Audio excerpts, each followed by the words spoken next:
কড়াইশুঁটির kachori recipe আপনাদের সঙ্গে share করব। 700 গ্রামের মতো কড়াইশুঁটি ছাড়িয়ে মিক্সিতে ভালো করে পেস্ট করে নেব।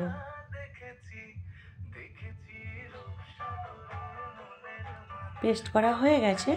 কড়াইতে সাদা তেল, হিং, আদা, কাঁচা লঙ্কা বাটা দিয়ে পেস্ট করা কড়াইশুঁটিগুলো দিলাম। বিট লবণ দিলাম, সাদা লবণ, অল্প চিনি দিলাম। ভালো করে রসটা শুকিয়ে নেব। অল্প একটু ছাতু দিয়েছিলাম। ভাজা মশলা দিলাম। পুরটা বানানো হয়ে গেছে। ময়দাটা মেখে নেব। ময়দা নিলাম, কালো জিরে, লবণ, চিনি, সাদা তেল দিয়ে ময়ান দিলাম। উষ্ণ গরম জল অল্প অল্প করে দিয়ে ময়দাটা মেখে নেব।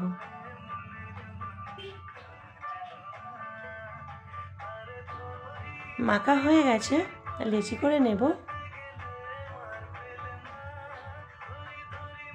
পুর ভরার জন্য হাত দিয়ে ভালো করে কুড়িগুলো করে নেব। নিচের দিকটা মোটা থাকবে। আমি এক হাতে ক্যামেরা ধরে আছি তো ওই জন্য ভালো করে দেখাতে পারছি না। পুরগুলো ভরা হয়ে গেছে। এবার একে একে কড়াইশুঁটির কচুরিগুলো ভেজে নেব।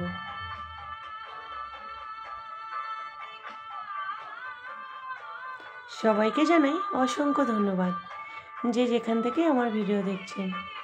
আমার ভিডিও যদি আপনাদের ভালো লেগে থাকে লাইক, কমেন্ট, শেয়ার করে দেবেন।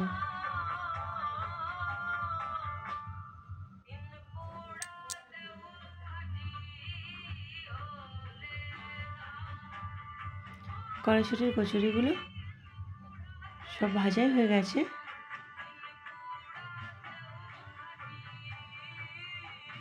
কেমন হয়েছে এই রেসিপিটি কমেন্টে সকলে জানাবেন।